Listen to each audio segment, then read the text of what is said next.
आज मैं भगवान विष्णु के मत्स्य अवतार की कहानी सुना रही हूँ कि क्यों भगवान ने मत्स्य अवतार धारण किया है। इस कहानी को जरूर सुने। पौराणिक कथाओं के अनुसार एक बार एक प्रतापी राजा जिसका नाम सत्यव्रत था, कृतमाला नदी में स्नान करने गए। स्नान के पश्चात जब सूर्य देव को अर्घ्य दे रहे थे तो उनके हाथ में एक मछली आ गई। सत्यव्रत ने मछली को पुनः नदी में छोड़ दिया, लेकिन तभी मछली बोली कि हे राजन, इस जल में बड़े बड़े जीव रहते हैं जो छोटे जीवों को मारकर खा जाते हैं। कृपया मेरे प्राणों की रक्षा करें। सत्यव्रत ने फिर जल निकाला तो मछली सत्यव्रत के हाथ में आ गई। तब सत्यव्रत के हृदय में उस मछली के लिए दया उत्पन्न हुई और वह उस मछली को अपने कमंडल में रखकर अपने घर ले आए। सत्यव्रत ने उस मछली को एक सोने के पात्र में रख दिया और कुछ ही पलों में मछली बड़ी हो गई।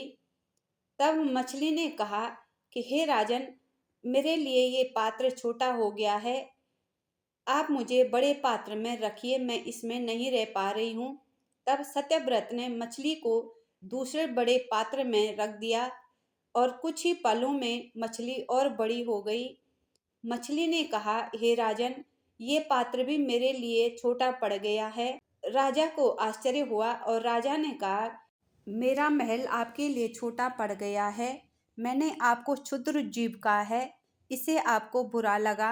आपको समुद्र में डाल देता हूँ, वहाँ आपको पूरी जगह मिल जाएगी।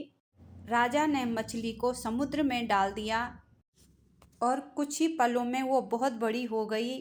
तब सत्यव्रत ने कहा कि हे जीव, आप कौन हो? आप श्री विष्णु ही हो सकते हैं। किसी उद्देश्य से आपने मत्स्य रूप धारण किया है। सत्यव्रत ने बड़े ही विनम्र स्वर में पूछा कि आप कौन हैं जिन्होंने सागर को भी डुबो दिया।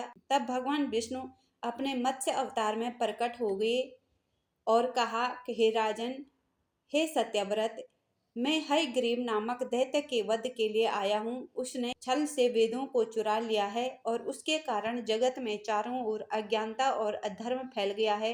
भगवान विष्णु ने आगे कहा, आज से 7 दिन के बाद पृथ्वी पर प्रलय आएगी। वह समय बहुत ही भयानक होगा। संपूर्ण पृथ्वी जलमग्न हो जाएगी।